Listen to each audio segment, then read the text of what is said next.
Dans ce nouvel épisode de podcast, je vais te donner un concept qui va être super simple à comprendre, étant intemporel et multidomaine qui te servira à survivre à toutes les vagues de nouvelles technologies. Ce concept, je l'ai compris à force de m'éduquer au SEO, de pratiquer et de réfléchir sur les forces en présence. Je me suis demandé comment faire en sorte de ne pas être dépassé par les concurrents, peu importe la thématique de mes clients, quel est le dénominateur commun à tous les business? Et je l'ai trouvé. Jusqu'au 25 mars, je te propose d'avoir accès à un pack de formation pour parfaire tes compétences en rédaction web, maillon essentiel du SEO. J'y participe et 9 autres formatrices proposent leur formation sur le SEO, la rédaction, le freelancing, l'emailing, LinkedIn et plusieurs autres domaines de compétences.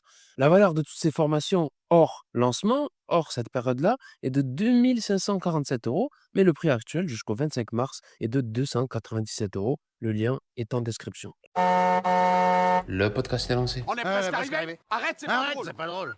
Complètement immature. C'est pour ça que tout le C'est monde pour ça que déteste tout le les monde ogres. déteste les ogres. Ce que j'en dis, c'est Ce pour que j'en toi. dis, c'est pour toi. Tu mérites même pas qu'on te parle. Ah, merci. C'est parti! Pour ne pas se faire éliminer par l'IA, toute avancée technologique ou toute évolution dans votre domaine, il y a une solution. Je l'ai appelée l'évaluation des compétences plancher. Plancher parce que c'est un minimum à avoir. Pour survivre, on va donc évaluer qu'est-ce qu'il faut savoir faire pour pouvoir survivre, faire ou proposer. Je vais vous expliquer ça en détail. Si vous proposez des prestations de services, vous allez devoir observer ce que font les concurrents. C'est ce qu'on appelle faire de la veille tout simplement. Je pense que vous le savez. Vous regardez les détails des offres des autres et leurs prix, et en fonction de votre positionnement, vous allez proposer vos tarifs et votre propre offre. Il faut que les vôtres répondent toujours à ce que vos clients potentiels attendent. Vous pouvez proposer dans vos offres plus ou moins de choses. Il ne s'agit pas de proposer des choses en quantité forcément, mais ça va plutôt être une question de qualité. Dans ce que vous faites, vous devez être bon, pas forcément meilleur que tous les autres, mais en tout cas être bon dans ce que vous faites. Et dans ce domaine-là, pour évaluer les compétences plancher, on pourrait faire un tableau à 3 colonnes. La première colonne, ça va être la colonne qu'on va intituler le minimum vital. C'est ce que vous estimez être le minimum pour pouvoir faire votre métier. Bon, après, c'est très subjectif, mais efforcez-vous d'être objectif un maximum sans tomber dans l'extrémisme du syndrome de l'imposteur, bien évidemment. C'est une question, comme toujours, de juste milieu. La deuxième colonne serait consacrée à ce que l'IA peut actuellement faire dans votre business. Soit vous devrez aussi savoir le faire, soit vous devez vous servir de l'IA pour le faire à votre place, vous assistez dans cette tâche. Mais bon, en tout état de cause, il faut savoir, dans l'idéal, faire savoir les choses et après demander à l'IA de le faire à notre place, bien évidemment, sauf quand il s'agit d'analyser des milliers de données, d'analyser des milliers de textes. Il faut être capable de le faire soi-même, mais imaginons, le truc nous prendrait 3 semaines de travail à temps plein et là, avec l'IA, on arrive à lui faire en quelques minutes ou quelques secondes. Après, c'est pas toujours de très, très bonne qualité, je veux dire, mais en tout cas, il y a cette notion que vous pourrez arriver à le faire. Parce qu'il y a aussi cette problématique, c'est qu'avec l'IA, il arrive à faire un certain nombre de choses, mais si on ne sait pas faire la chose à la base, si on ne s'y connaît pas, on ne peut pas évaluer si l'IA nous a donné quelque chose qui est qualitatif ou simplement il va nous donner une réponse parce qu'on lui a demandé. Est-ce que vous avez déjà vu ChatGPT qui dit je ne sais pas? Bon, ça m'est arrivé, mais ultra rarement quand il dit je ne peux pas répondre à cette question. C'est en général, j'ai corrigé ma question et il m'a répondu quelque chose. Donc il dit toujours quelque chose. Alors que des fois, quand on s'y connaît vraiment sur un sujet, on n'a pas la réponse. Et là, c'est la différence entre l'humain et le robot. Donc en tout cas, dans cette deuxième colonne-là, vous allez mettre ce que l'IA est capable de faire dans votre secteur d'activité. Et la troisième colonne va être celle des compétences que les IA pourraient pouvoir faire très bientôt. Mettez-vous à jour sur ça, c'est vraiment urgent. Il faut être meilleur que les IA ou au moins vous en servir pour pallier à votre manque de compétences sur certains points. En tout cas, sur cette troisième colonne-là, vous avez bien compris que c'est ce sur quoi vous allez devoir vous former et avancer pour être en avance sur les autres. Sur la deuxième colonne, ça va être ce sur quoi vous allez devoir être souple et évoluer pour vous servir des technologies en présence et faire évoluer vos offres actuelles pour aller vers cette chose-là. Et le minimum vital, c'est ce que j'espère qui va être la base de vos compétences. Et sans ça, vous ne pourrez pas exercer dans votre métier. Pour la troisième colonne, vous n'allez pouvoir la remplir que si vous faites de la veille dans votre métier. Si vous êtes e-commerçant, vous allez faire un tableau qui va être similaire, mais qui va tout d'abord être appliqué à vos produits. Donc, vous allez faire un tableau en 3 colonnes. La première colonne, ça va être le minimum acceptable en termes de caractéristiques pour vos produits. Par exemple, l'huile d'argan d'être bio. Imaginons pour votre cible, le minimum acceptable, c'est qu'elle soit bio.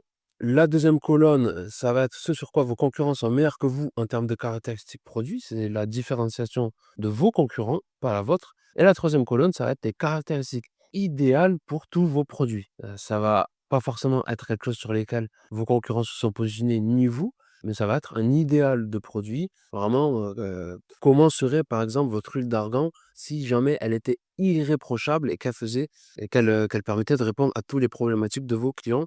Faites quelque chose forcément qui est possible. Donc pour nos 2 exemples précédents, vous devrez au minimum viser la colonne 2 pour survivre et prendre de l'avance en visant la troisième colonne. Voilà, en tout cas, vous avez compris l'idée. Ce podcast va être très court, mais l'idée globale, ça va être d'avoir un tableau, peu importe votre thématique, où c'est que vous allez avoir 3 colonnes. Dans la première, c'est ce que vous devez faire au minimum pour pouvoir survivre. Dans la deuxième colonne, c'est ce que fait l'IA ou les avantages des concurrents. En gros, ce sur quoi où il est possible que vous êtes un peu à la ramasse, c'est sur quoi vous devez vous aligner absolument pour faire partie du fameux 1% des meilleurs sur votre thématique. Et la troisième colonne, elle va plus être orientée vers le futur. On va se projeter et on va essayer d'anticiper. Et pour ça, il va falloir tout simplement faire de la veille. Enfin, tout simplement, ça peut être un peu compliqué en fonction des domaines, mais il faut s'ouvrir, il faut être ouvert. Il ne faut pas avoir que comme objectif vendre, vendre, vendre, vendre, vendre, sans s'attarder sur les problématiques clients, sans s'attarder sur comment améliorer mon business. Parce que si on s'attarde sur les problématiques clients, améliorer son business, comment améliorer ses produits, comment améliorer son offre, c'est là qu'on va faire plus d'argent. Faut pas avoir cette obsession d'arriver directement à l'objectif de faire plus de chiffre d'affaires sans s'attarder sur les différentes étapes qui vont y mener justement. Et donc, ouais, dans ce podcast, je tenais aussi à vous partager. Actuellement, les personnes que je suis, moi, j'avoue, je ne suis pas beaucoup de personnes pour suivre l'actualité, mais il y en a quelques-unes que je voulais vous souligner. Donc, dans le SEO, si vous voulez suivre l'actualité, il y a Elliot Bobier sur YouTube, il est aussi présent sur LinkedIn, très très fort, hein, c'est un ancien du SEO. Il y a aussi plus récemment, beaucoup plus jeune, il y a Paul Vengeon, j'aime bien sa façon de présenter les choses. Il y a aussi, lui, il est sur LinkedIn et YouTube, Elliot Bobier d'ailleurs aussi. Arthur Villecourt aussi, il est sur YouTube et LinkedIn, je vous incite vraiment à les suivre. Et après, dans les anciens, bien évidemment, Olivier Andrieux, mais il a arrêté le SEO. Moi, c'est le premier vraiment que j'ai découvert, comme la plupart d'entre nous. Il y a Olivier Dufay, j'espère que je prononce bien son nom, parce qu'il me semble que la plupart on le prononce mal. Mais c'est celui qui a fait Webrank Info, le fameux site internet où il y a un forum et tout.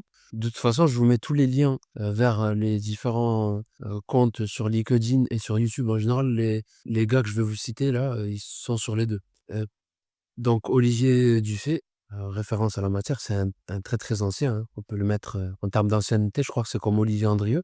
Et il y a bien sûr Laurent Bourrelli, pour moi c'est voilà, je veux pas dire que c'est mon mentor parce que j'ai pas fait de suivi, de coaching avec lui, mais moi vraiment celui qui m'inspire le plus, qui m'éduque le plus, c'est Laurent Bourrelli. Bien évidemment, présent sur YouTube, sur X et sur, LinkedIn. Plus sur X, il me semble, mais il fait de très, très longues vidéos sur, YouTube, des lives qui sont très bien. Si vous voulez, avoir de la matière pour avancer en SEO et regarder le SEO, comment il se fait au futur, c'est avec Laurent Brully. Il va pas vous donner des tips, oui, à tel spot, avec le backlink, avec tel backlink. Si vous faites ça, vous allez chasser. Ça va pas être ça, ça va être plutôt de l'éducation. C'est beaucoup plus profond. Après, en termes d'IA, pour s'éduquer, moi, je me suis pas cité dans les références SEO. Déjà, je suis pas de référence, premièrement. Il y a aucune fausse modestie. Vraiment, tous ces gars-là que vous ici sont largement plus forts que moi. Moi, je suis rien.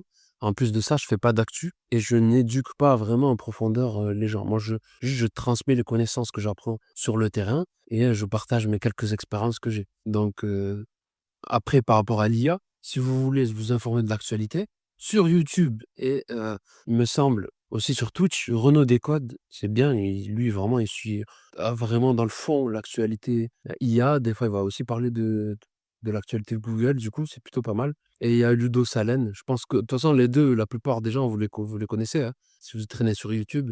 Donc ça, c'est pour l'actualité IA. Pour moi, il y a ces deux personnes-là, Renaud Descodes et Ludo Salen, et après, il y en a d'autres. En fonction des outils que vous utilisez, vous allez pouvoir trouver des comptes qui sont spécialisés sur vos outils. Par exemple, sur N8N, actuellement, tu as Shuba. Je ne sais pas comment on dit son nom en entier, mais voilà, lui, il est connu pour avoir été un expert sur Notion, sur tout ce qui est automatisation avec Make, et maintenant, il fait du N8N. Donc, par exemple, sur tout ce qui est automatisation IA dans la pratique, pour avoir de la pratique, c'est plus Shuba. Je suis désolé si je prononce mal son nom, je le mettrai en description. Voilà, ça c'était pour tout ce qui est actualité.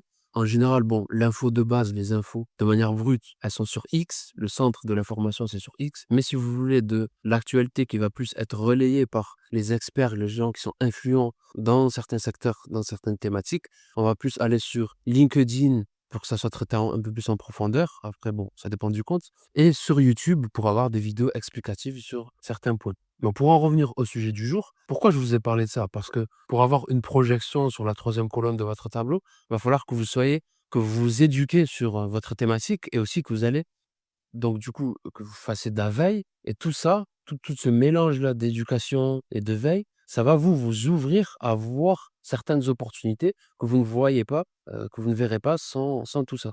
Et donc par rapport à notre tableau justement, il faut le mettre à jour régulièrement pour vous permettre d'avoir une réelle vue de ce qu'il vous faut faire pour évoluer, pardon. Et vous l'avez compris, le maître mot, c'est l'évolution, la croissance. Il faut être souple et accepter que tout bouge constamment. Les périodes où on arrive à encaisser de l'argent en bossant d'une manière particulière sont toujours temporaires. C'est comme tous les empires, ils ont un moment, ils sont nés et ils ont disparu. C'est le propre de la création. Elles peuvent durer, donc ces manières de bosser pendant des mois, des années, des dizaines d'années, ça va dépendre. Et d'ailleurs, à ce sujet, il y a Océane de Colibri Redac qui m'a invité pour participer à un bundle de 10 formations pour vous aider à devenir une meilleure rédactrice. Bon, vous pouvez aussi utiliser ce bundle pour monter en compétences et c'est typiquement le genre d'occasion à ne pas manquer pour rester dans le thème d'aujourd'hui, pour être dans la troisième colonne, allez, je dirais entre la deuxième et la troisième colonne, pour se mettre au niveau des concurrents et voir vers l'avenir. Et c'est à 297 € jusqu'au 25 mars, au lieu de 2 547 € prix hors lancement. Donc ne loupez pas l'occasion et le lien est en description. Sinon, j'espère que vous avez bien retenu la notion de compétences plancher. Si vous suivez cette méthodologie avec un tableau à jour, bien évidemment, que vous êtes ouvert au changement et que vous vous formez continuellement, il n'y a aucune raison de s'inquiéter des IA et de toute autre innovation.